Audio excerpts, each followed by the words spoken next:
Welcome to Proven and Probable, where we deliver mining insights and bullion sales in the form of physical delivery, offshore depositories, and private blockchain distributed ledger technology. Thank you for joining us for a special 4-part series entitled All About Private Placements.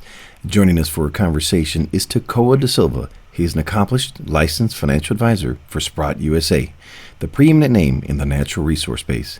Full disclosure, the following is not a Sprott USA endorsed product, and it is for educational purposes only. Tekoa, the question I have for you is, can I find a private placement on my own, or do I have to go somewhere else to find this information? Yeah, you can find a private placement on your own. I think it's probably good if a person wants to do that. They could sort of try it out for a bit to see if it fits. And the best way to start that process is to visit a couple news websites that are out there that publish press releases and other information on junior mining companies. Those websites will routinely republish the press releases announcing private placement by companies in the space. And the way to sort of dip your toes in is to call and email the contact information at the bottom of some of those press releases, the investor relations contact, and just start talking to them. If you like the way that a certain private placement looks, you can request the paperwork, you can participate in it if you like. That could be a way to sort of dip your toes in and see if you like that process, if you want to do. If you want to create for yourself a pipeline of incoming deals, I would say that process probably takes a couple years. And a great way to build that for yourself is to do what I just mentioned, is to put together a list of websites that publish those things. One that comes to mind is, of course, the Proven and Probable, your website, Maurice, which is fantastic. And then the 321 Gold, Bob Moriarty's site is wonderful for that too, as well as kitco.com and many other sites. So they can start to bookmark those first. But building out the infrastructure, I think, also includes two very good sources of information. And the first one is brokerage houses. A person can open 2 to 3 brokerage accounts with natural resource specialist firms where they indicate that they have an ongoing stream of private placement opportunities available to them. Just get the account open and see if you can open it, with maybe a zero deposit or something like that, so you can get to know them. And then talk to a couple different brokers there and see if there's someone that you seem to get along with. And then give them 6 months or 12 months of getting to know each other and see what they present to you. During poorer market conditions, you will always be fed a stream of probably suspect private placement deals where the cost of capital is really low for the issuer and high for you, the investor. And in many of those cases, it will be a capital markets or a capital raising group who's earning a commission selling the deal. They're not buying it themselves in many cases. They're just making a fee selling it. So you want to keep that in mind as you consider those deals from those sources one at a time. So that's the second source. The third source I think is wonderful, is a growing source, and that is newsletters that focus on natural resource mining, junior mining shares that are building out a private placement information delivery part of their service. There are a couple that come to mind, but the best way to do it is to email the dozen or so junior mining resource newsletters out there and ask the editor of every single one of them, do you cover private placements? Can you put me on your VIP list? And they'll tell you, as opposed to me recommending, which may or may not be good for any one person. So once again, junior mining website, 2 or 3 brokerage accounts with specialist natural resource firms. I'm just thinking North America because that's where I have more experience dealing. 3 firms that a person could look at are Sprott Global Resource Investments, the office in Carlsbad, California. They could also look up Haywood Securities. I believe they have an office in Vancouver, as well as Canaccord Securities. I think they have an office in Vancouver too. They talk to all 3 of them. And then once again, look up a dozen junior mining newsletters and talk to the editors and see what they can provide you.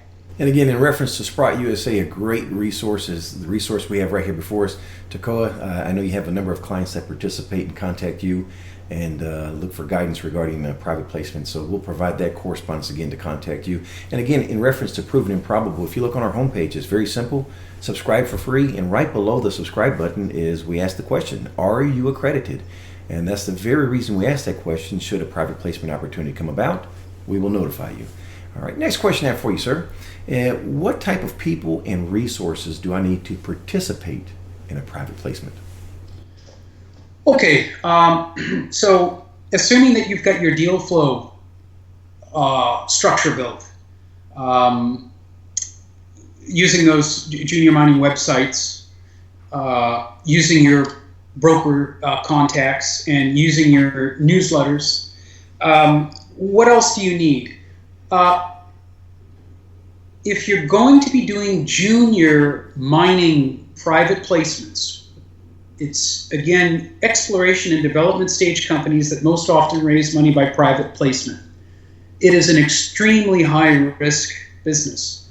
And I think, in order to do intelligent speculation or investing, I think it's really important to have geological input. Having a skilled, experienced geologist, geological input from some source, hopefully multiple sources, so you can compare them against each other, so that you're not just relying on the information that a management team may be giving you, the same management team that's asking you for your money by private placement. You really need someone to help you vet the deals, the quality of the deals. Now, where can you get geological information and input? Boy, a person could do some scuttlebutt. They can go to some junior mining resource conferences and meet geologists on their own and pick up business cards, meet a number of them, talk to them over time, develop friendships, and see who has more experience and a skeptical eye in looking for good investments. They could talk to the brokerage houses and say, who do you have on staff? What is their experience? How many people do you have on staff with geological expertise? And then they could also ask the same thing to the newsletter writers that they may deal with. Hey, do you have a background in geology? There's one newsletter that I'm thinking of that has a couple guys that have spectacular background in geology. And there's Brent, you're referring to Brent Cook there? You're darn right. Yes, Brent Cook and awesome work, yes. And his partner Joe Mazumdar. Yes. These guys are brilliant. My belief is that they also have skepticism and experience too that I think is really needed. So what people and resources do you need? Okay, assuming that you've got your pipeline for deal flow in place, that's check. Okay, assuming you've got your deal quality filtering process in place in terms of geological input from those places that I just mentioned, check. Lastly, you need administrative people in place to be able to help you deposit your securities and then strip off any restrictive treatment that may be in place that would preclude you from being able to resell your stock in the open or your other securities in the open market. So where do you get that administrative staff? That goes back to our group of broker-dealer houses, where in addition to a broker-dealer that has expertise in private placements and geological expertise, you want to talk about their depositing capabilities. Are you able to deposit physical shares or physical securities of companies? What are the costs? What are the time frame for doing so? What is the paperwork, paperwork assembly procedure? Because these days, the cost of doing that for North American companies, certainly for American broker-dealer houses, in my view, continues to go up, the cost of offering that service. And it really is just as much legal as it is financial. So you really want to have that part mapped up before you even buy a private placement. You want to find out about the administrative route to get out of the speculation and out of the investment when you're ready. So that's what I would say to people and resources. Again, your infrastructure to find the deals, your people infrastructure to vet the deals and get secondary and tertiary opinions on the quality and the terms. And then thirdly, your administrative staff in place who can process it, clean it, clear the restrictive legends, and then help you sell the stock at some point in the future. We've covered the administrative costs. Let's talk about the cost to participate in a private placement. What are those costs usually? Well, I would say you've got participation minimums with an issuer I think it's usually about $10,000 Canadian. That's what I've encountered myself. Yes. Yeah.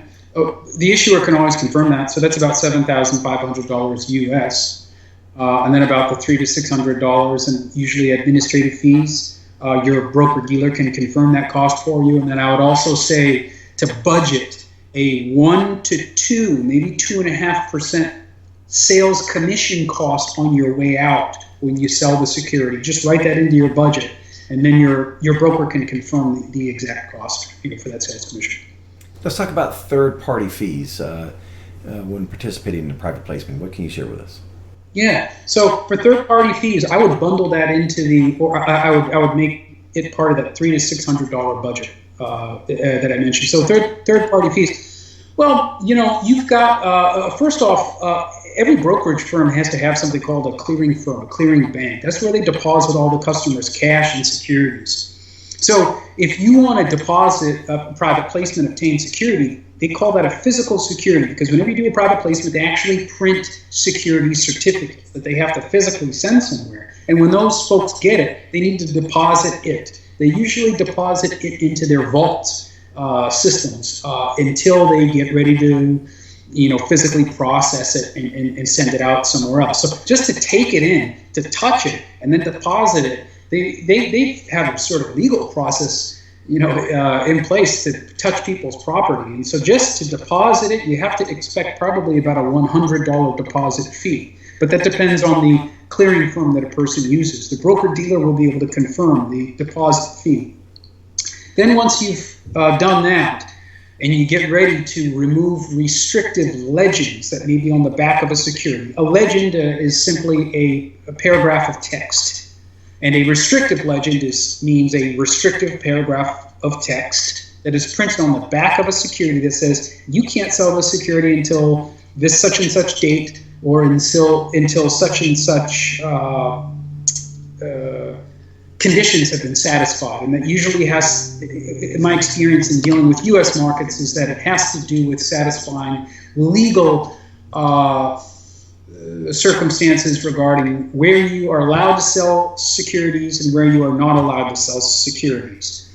But you want to talk to your broker about that, because they can give you really specific advice about a specific security issued, as well as the issuer, the company that gave you the private placement. So they'll confirm that language on the restrictive legend text that's on the back of the certificate. So how do you remove those? Well, it's your clearing firm bank working with a party called a transfer agent.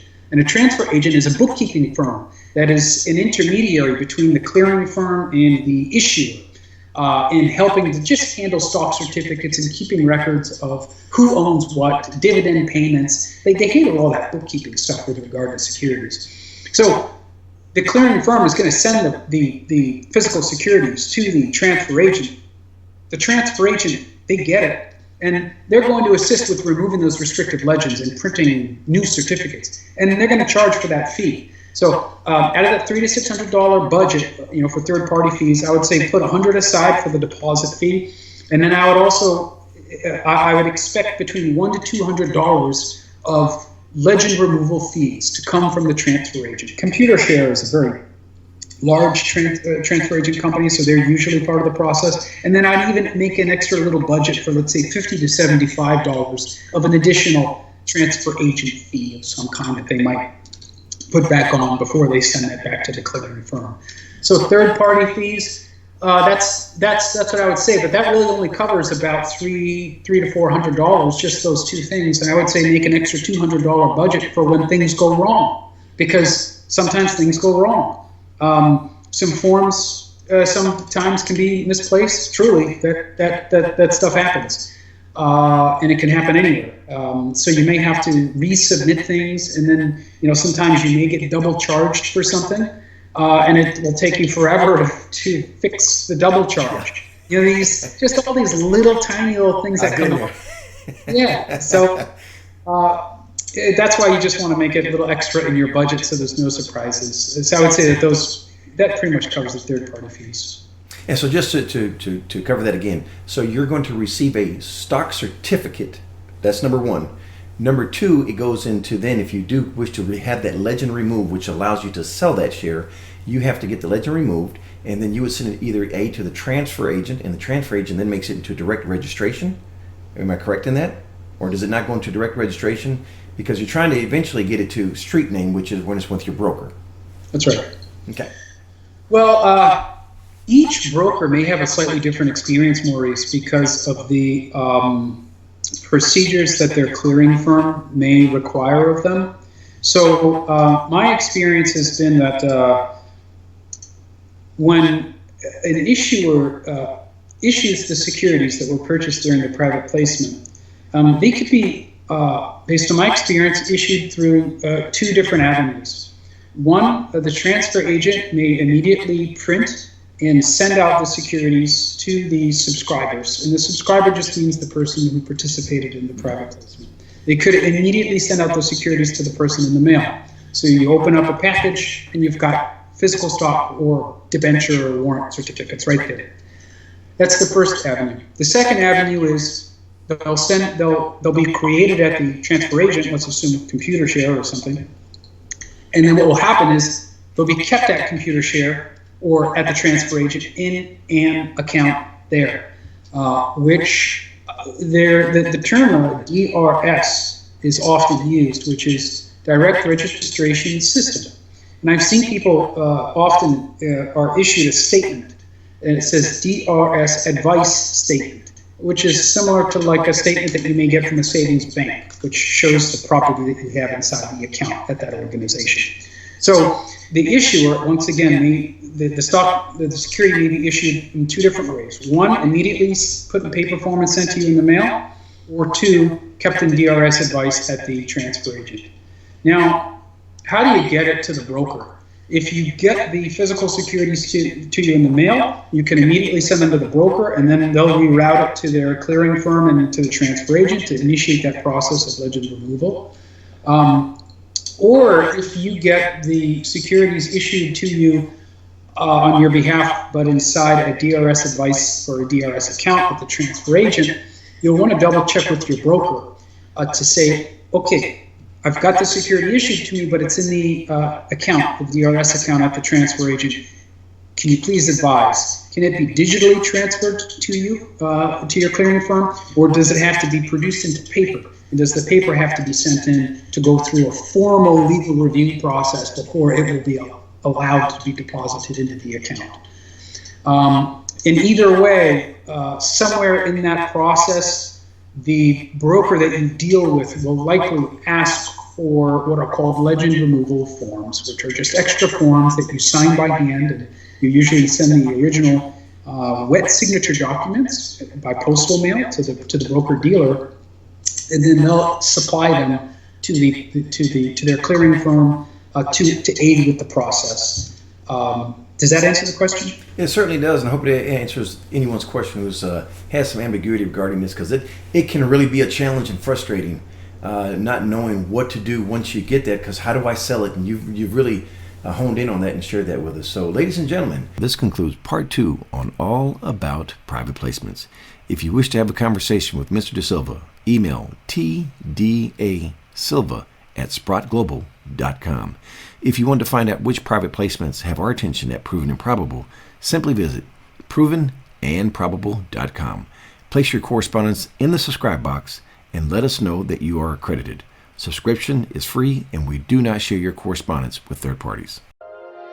The information presented on Proven and Probable is provided for educational and informational purposes only, without any express or implied warranty of any kind, including warranties of accuracy, completeness, or fitness for any particular purpose. The information is not intended to be and does not constitute financial, investment, or trading advice, or any other advice. You should not make any financial, investment, or trading decision based on any of the information presented without first undertaking independent due diligence and consultation with a professional broker or competent financial advisor.